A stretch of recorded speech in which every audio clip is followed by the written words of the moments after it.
Hola, buenas tardes.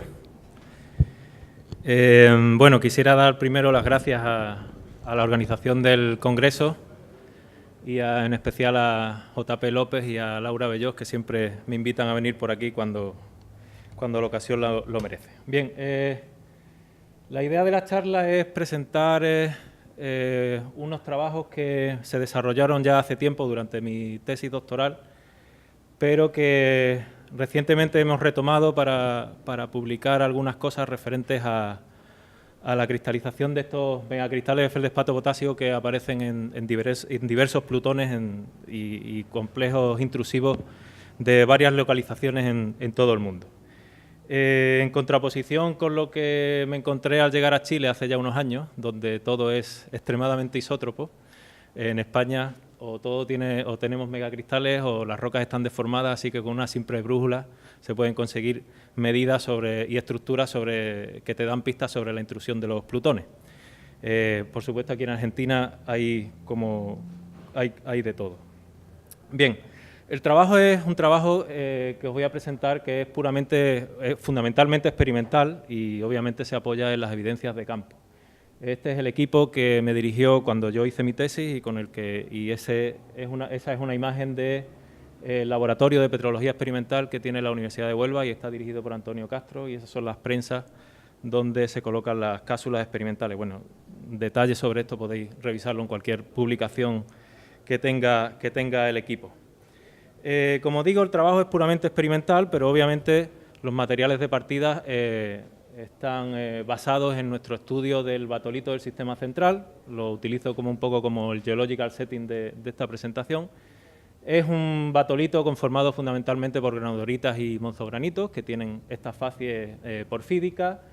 Tiene 200 kilómetros de largo por 60 de ancho, está ubicado en el centro de la península ibérica. Está conformado por varias láminas intrusivas, granodiríticas y monzograníticas, que intruyen varios cuerpos metasedimentarios que están en diferentes grados metamórficos, desde mismatitas hasta metasedimentos en medio o bajo grado.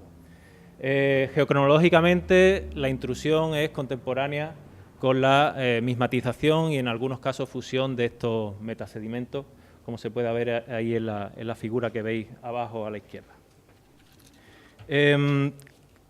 Para mostrar un poco cuál es el problema de estudio de estos megacristales, que ha sido frecuentemente discutido en la bibliografía, como veis, estos cuerpos están formados por megacristales o están formados por granodoritas y monzogranitos que contienen estos megacristales que tienen de 10 a 8 centímetros de largo, 6 centímetros de ancho, y aparecen en diferentes proporciones en varias fases intrusivas. Ahí arriba a la derecha o a vuestra izquierda podéis ver contactos magmáticos entre facies con diferentes contenidos en megacristales, y estos megacristales además adaptan, se alinean según algunas estructuras, como esas exfoliaciones y esas estructuras en pliegues que podéis ver en la parte de abajo.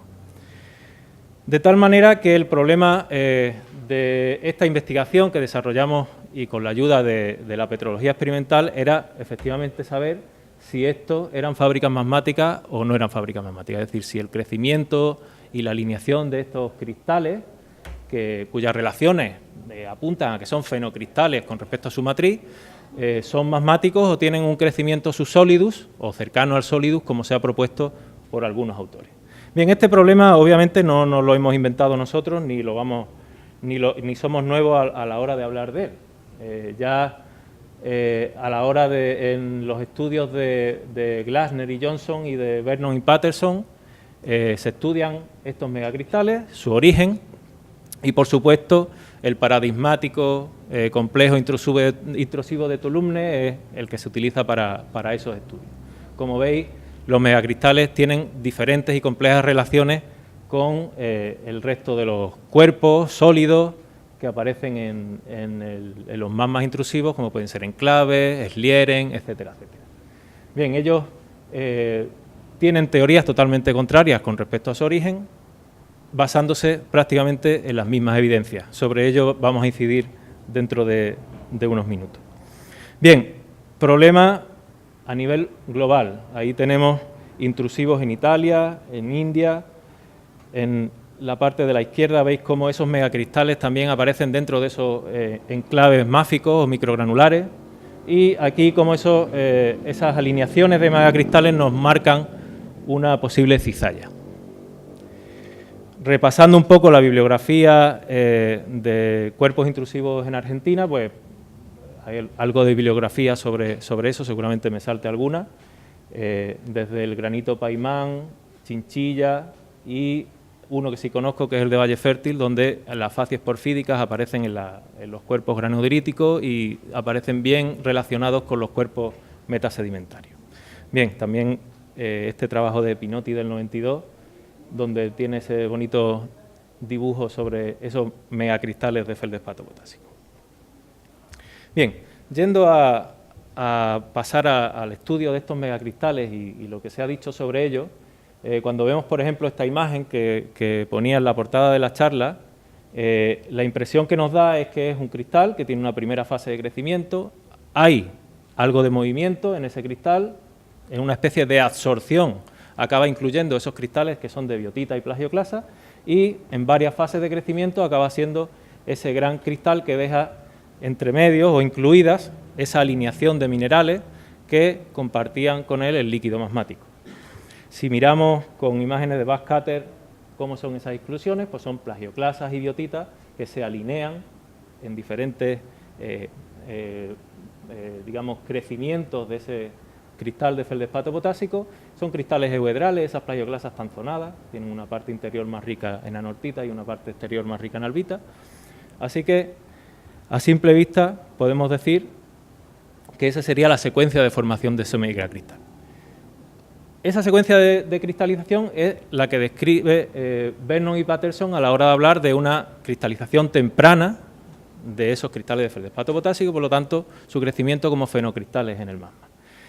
Apunta a varias evidencias, por ejemplo, esas evidencias texturales que yo señalaba anteriormente, las maclas, la forma euedral de los cristales, las alineaciones que aparecen en su interior, son totalmente diferentes que los cristales poiquilíticos que aparecen en los últimos estadios de la cristalización magmática, donde las inclusiones están distribuidas aleatoriamente y además son circulares normalmente, como cuando crecen en las rocas metamórficas. Esta foto de arriba es del trabajo de Vernon y Patterson y esta es de unas rocas de gredos, donde el feldespato potásico crece al final, incluyendo a las fases que han cristalizado previamente. Otra de las evidencias pues, es la acumulación mecánica de cristales, como si fuera una fraccionación y una acumulación. Ahí tenéis una roca que está prácticamente formada por megacristales de feldespato potásico. Las relaciones de esos megacristales con otras estructuras magmáticas, como los eslieres, los enclaves, también es objeto de debate y de discusión. Por una parte, algunas relaciones nos hablan de un cristal que estaba previamente formado y luego es incluido dentro de estas intrusiones máficas. En otras ocasiones vemos cómo los cristales crecen sobre eslieres y enclaves máficos que ya estaban previamente conformados. Ahí tenéis algunas relaciones. Por supuesto, esta alineación, según el flujo magmático, es una de las principales evidencias que apuntan a su origen magmático y temprano en la cristalización de los líquidos intrusivos. Se han estudiado también la zonación geoquímica, fundamentalmente del bario, que habla de varios estadios de crecimiento en esos megacristales y su presencia en algunas rocas volcánicas, que diría que son cristales formados en una época temprana, en una edad temprana, y luego tienen capacidad de fluir y extruir en esas rocas extrusivas. Bien, todas estas evidencias, prácticamente las mismas, son expuestas para totalmente lo contrario, para demostrar una cristalización tardía, subsolidus o cercana al solidus dentro de la secuencia de cristalización de estas composiciones granodiríticas y monzográficas. Para estas primeras evidencias texturales y mineralógicas, las teorías Glasner y Johnson dice que efectivamente son evidencias de una cristalización magmática, pero no tiene por qué ser una cristalización temprana. Con respecto a la acumulación mecánica, ellos dicen que esa acumulación de cristales no es compatible con por ejemplo, una segregación de fluido tipo filter pressing. Por lo tanto, tiene que ser un crecimiento posterior para adquirir esos tamaños. Con respecto a las evidencias o esos megacristales que aparecen en algunos enclaves máficos, ellos dicen que no es lo habitual, que lo habitual es ver cómo esos megacristales cortan o crecen sobre estructuras que estaban previamente creadas. Con respecto a las alineaciones, ellos proponen que esos cristales alineados son de menor tamaño y en las últimas fases de crecimiento, ya en condiciones subsólidos o cercanas al sólido, es cuando crecen hacia estos tamaños, imitando la alineación que ya han escrito originalmente. Con respecto a la zonación geoquímica, dentro de sus teorías, ellos piensan que hay un efecto de disolución, precipitación de ese feldespato potásico durante varios pulsos intrusivos que van renovando cíclicamente la temperatura dentro de un cuerpo que se forma por emplazamientos secuenciales. Y por último, ellos dicen, por supuesto, que en las rocas volcánicas es muy difícil ver esos megacristales, ¿de acuerdo?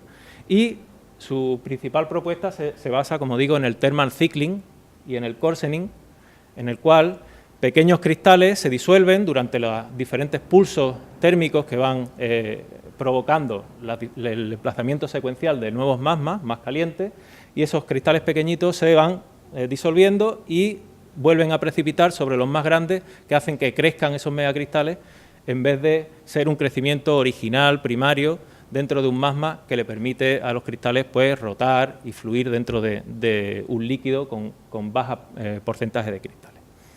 Bien, para ver esto, con respecto a las rocas de la zona donde desarrollamos el trabajo, pues fuimos a utilizar precisamente el laboratorio de petrología experimental y recrear la secuencia de cristalización de unas rocas granodiríticas, monzograníticas, con la composición de esos magmas. Pues nos basamos, por supuesto, primero en los trabajos que se han hecho sobre petrología experimental, los clásicos trabajos de los 50 a los 60, primero sobre los sistemas haplograníticos.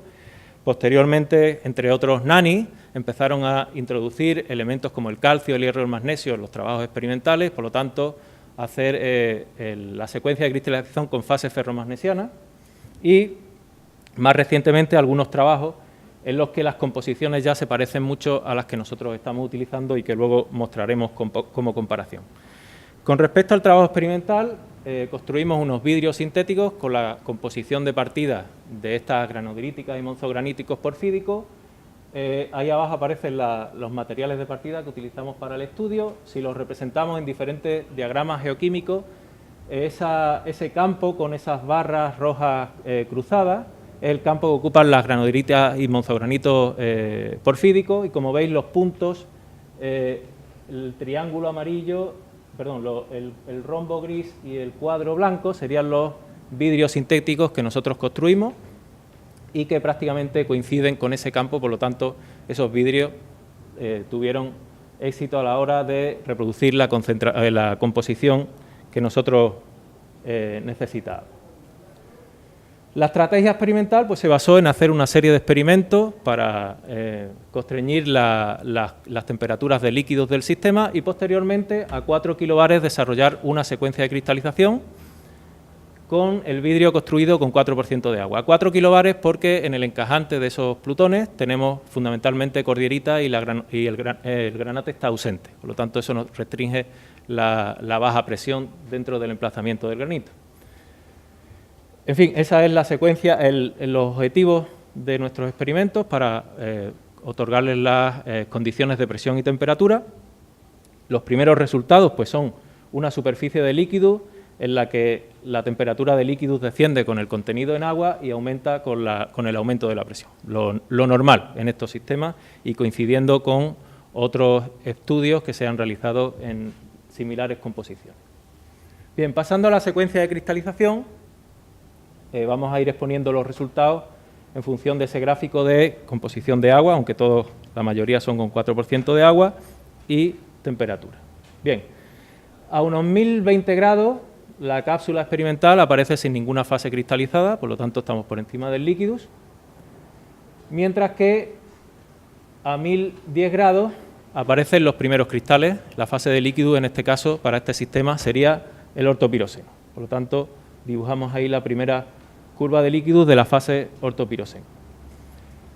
Si bien A menores temperaturas los experimentos ya no contienen ortopiroceno, sino que contienen biotita. Esto es habitual verlo en las rocas graníticas y normalmente ocurre por la reacción del ortopiroceno con un líquido cada vez más rico en sílice y en agua, que acaba convirtiéndose en biotita y que muchas veces vemos en forma de clots, de biotíticos, de seguramente una fase anhidra que cristalizó originalmente dentro del fundido. Hasta los 900 grados no aparecen los primeros cristales de plagioclasa, que son esas sombras grises que aparecen a la derecha, en una cápsula experimental que hasta ese momento solo contenía biotita. Entre 900 y 750 grados lo único que hacemos es aumentar el porcentaje de cristales, básicamente por el aumento del contenido en plagioclasa, y hasta los 700 grados, o el experimento realizado a 700 grados, no aparece el feldespato potásico, que son esos cristales de gris claro que aparecen dentro de la matriz. Desde luego no se parecen a las relaciones texturales que estamos viendo en nuestras rocas. Bien, esa es la evolución del fundido residual dentro de los experimentos, nada raro. Cuando aparece el ortopiroceno, desciende el contenido en hierro-magnesio, la aparición de plagioclasa a 900 grados provoca la inflexión de la curva del calcio dentro del fundido residual, y la pequeña inflexión que vemos en el contenido en potasio simplemente se debe a que el porcentaje de ortosa sube ligeramente en la plagioclasa. Como veis, el aumento del porcentaje de cristales se debe fundamentalmente al aumento de la proporción de plagioclasa entre los 900 y los 750 grados aproximadamente. Bien, ahí os señalo las principales inflexiones de ese líquido residual.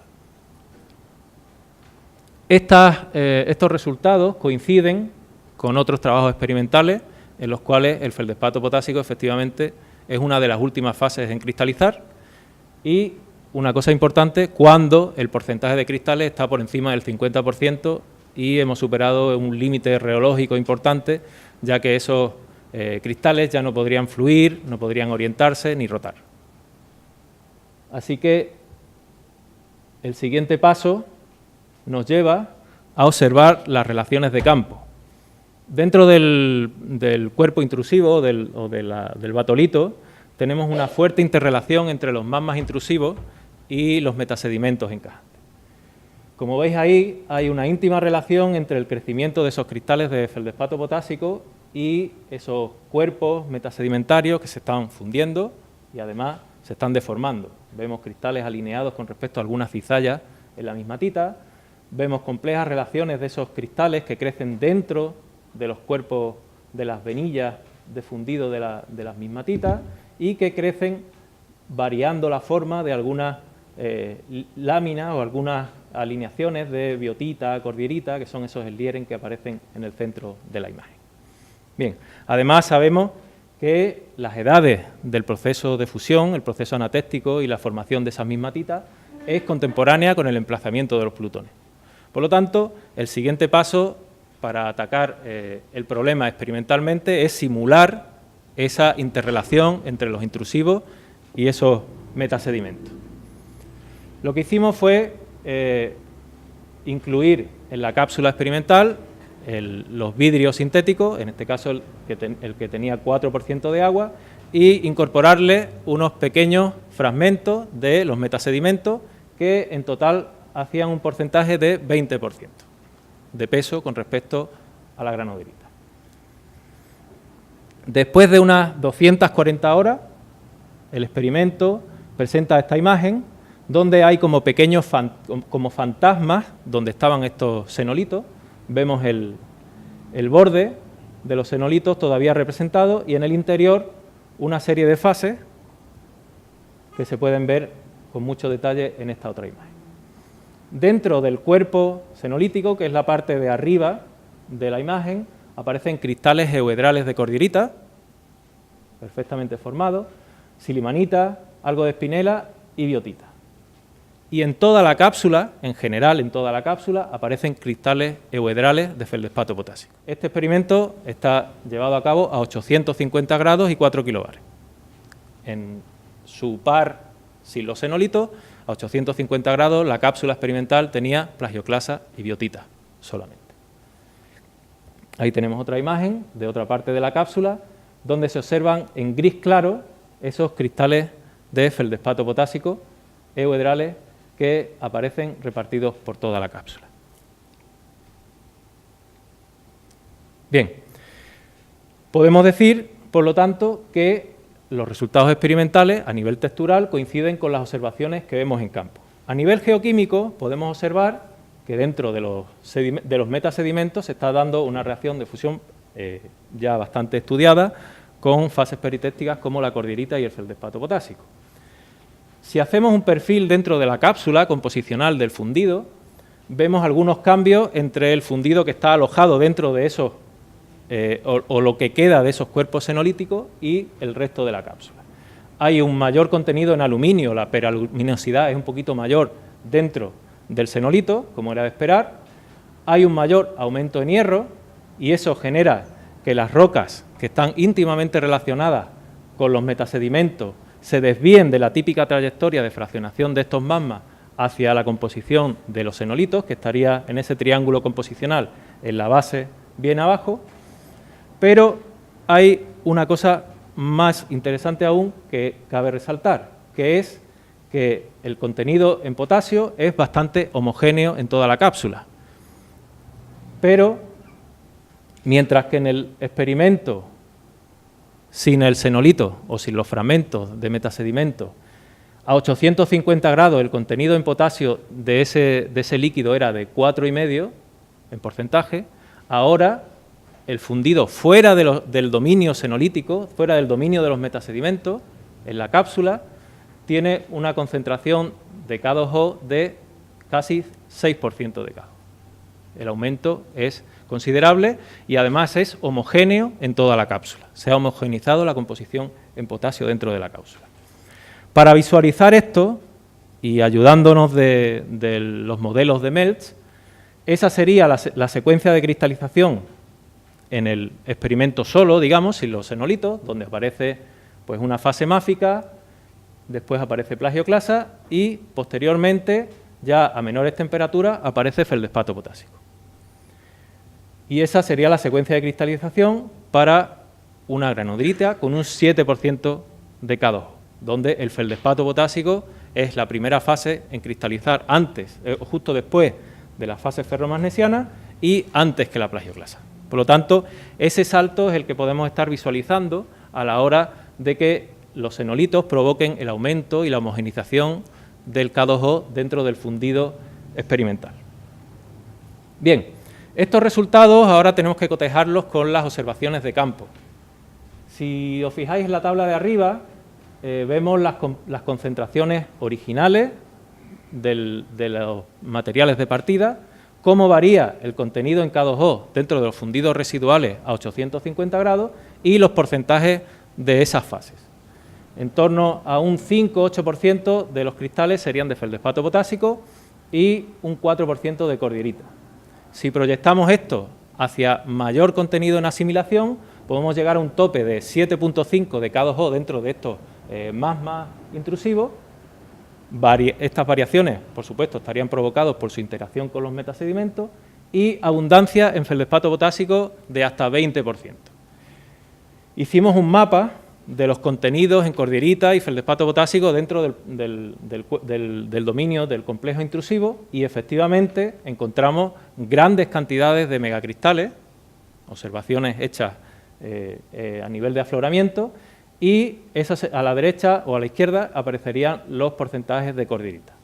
Como veis, los porcentajes se parecen a las proyecciones que obtenemos con los resultados experimentales y es más, los mayores porcentajes de feldespato potásico y los mayores porcentajes de cordierita coinciden efectivamente con la proximidad a esos metasedimentos. Por lo tanto, lo que apunta este trabajo experimental es que efectivamente esa cristalización de los megacristales de feldespato potásico es una cristalización temprana dentro de una secuencia de cristalización y serían fenocristales con respecto a su matriz. Sería a alta temperatura y con baja cristalinidad, lo que le permitiría fluir, rotar y adquirir esas fábricas magmáticas que ahora veremos si son fábricas magmáticas por flujo, si están fosilizando flujos de ascenso, si son los esfuerzos tectónicos los que reflejan esa fábrica. Lo discutiremos a continuación. Bien, la interacción con los metasedimentos provoca un flujo rico en agua y K2O desde las reacciones que se están produciendo en el encajante hacia los magmas intrusivos. Ese flujo de fluidos ricos en agua y feldespato potásico tendrían gran capacidad de homogenizarse y cubrir grandes extensiones, de tal manera que están confiriendo la textura porfídica a grandes áreas dentro del Plutón.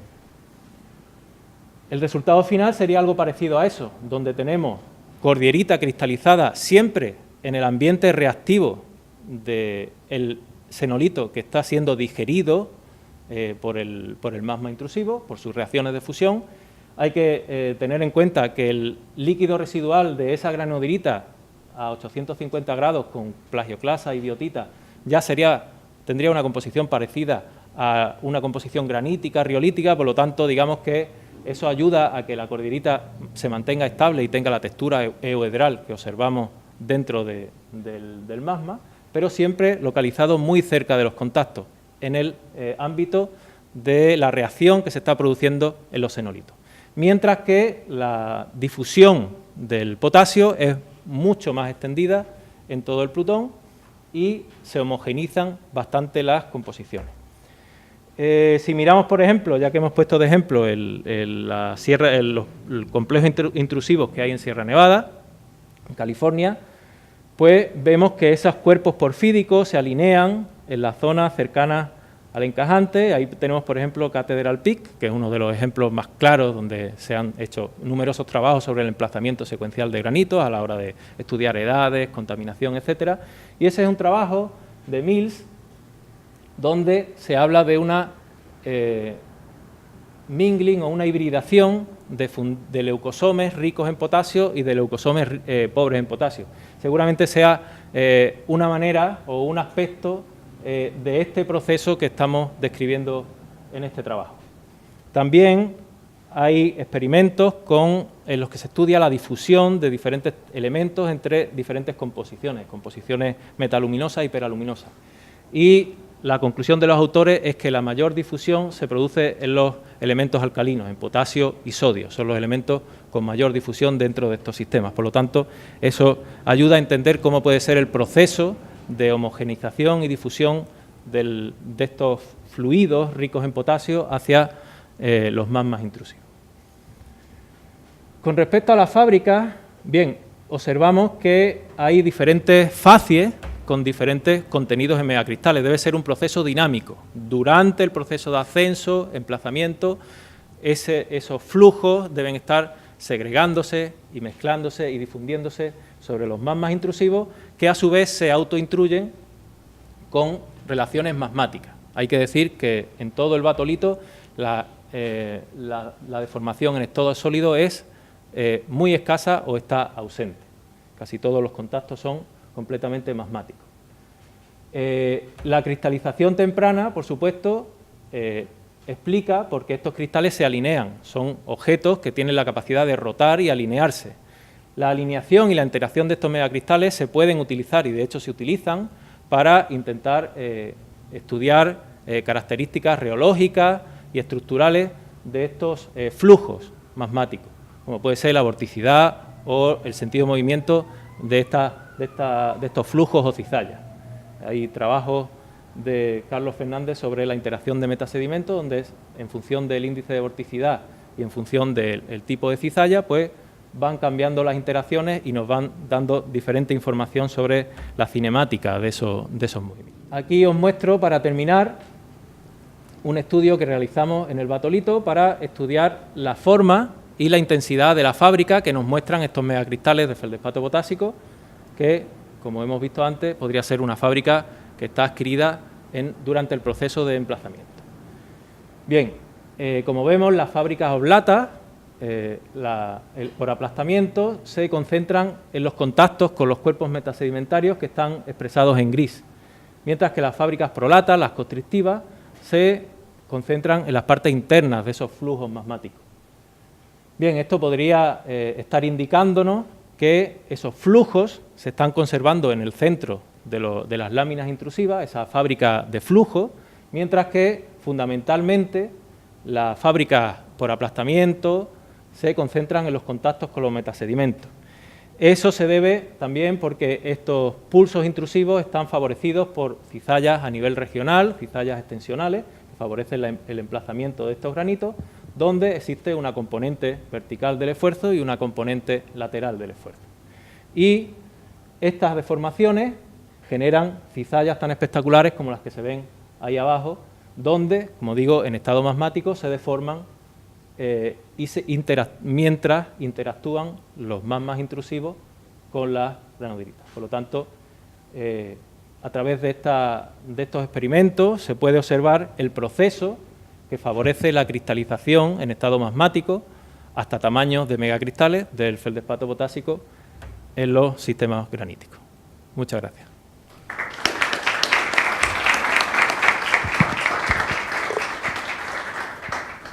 Bueno, tenemos tiempo para alguna pregunta para el doctor Díaz Alvarado. Aquí te acerco, aquí te acerco.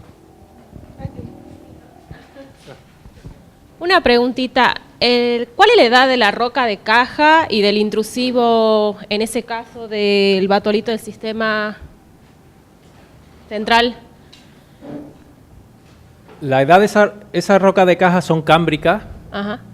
pero la mismatización tiene, o se ha descrito dos fases para el metamorfismo y la deformación de esas rocas. Está descrito un pico metamórfico a unos 350 millones de años, que es el pico metamórfico del Barisco, pero estas mismatitas o estos fundidos anatécticos que se están generando ahí son contemporáneos con la intrusión. Ahí te enseñé una figura donde te marco las edades de cristalización de zircón y los máximos picos de los histogramas coinciden entre los pulsos intrusivos o la edad más probable de intrusión de los fundidos y la edad de cristalización de los fundidos anatécticos leucograníticos. Están muestreados tanto los leucosomes que aparecen en los metasedimentos como pequeños plutoncitos que tienen raíz en esos metasedimentos.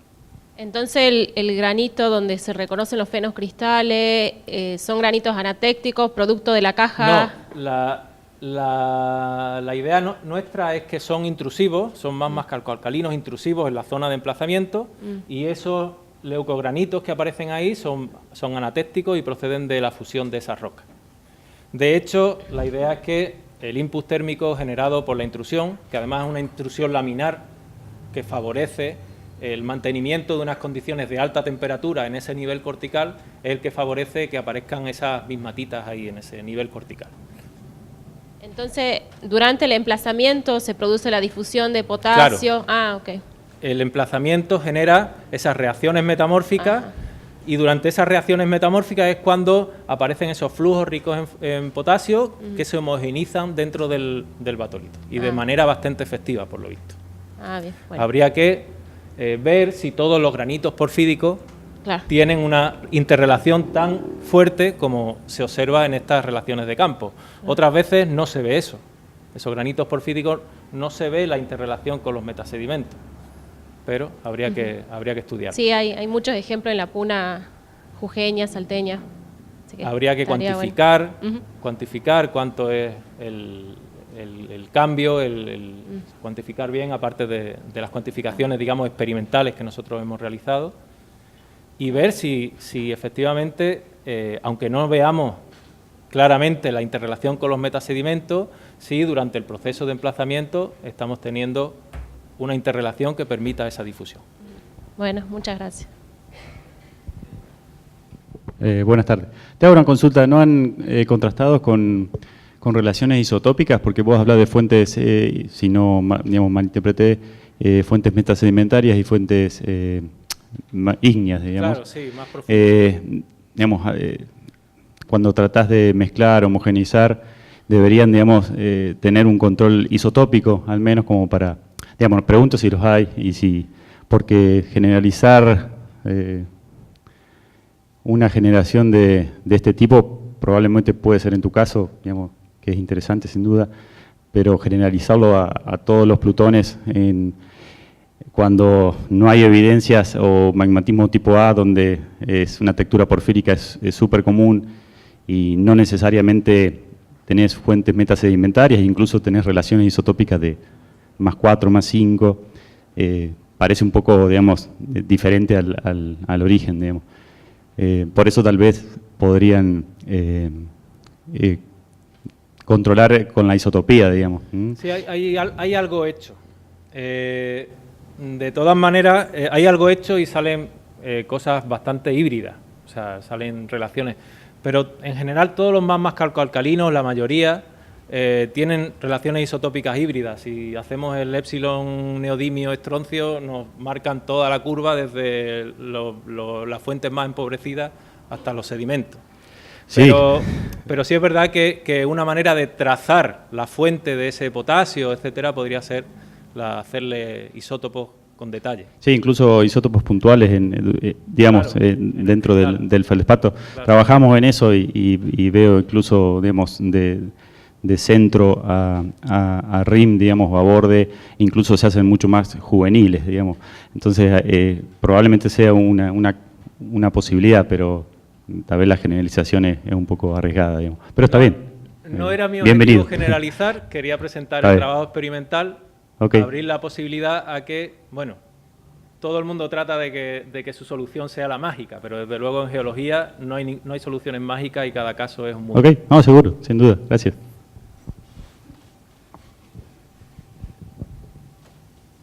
¿Ninguna otra pregunta entonces? Bueno, le agradecemos al doctor Díaz Alvarado entonces.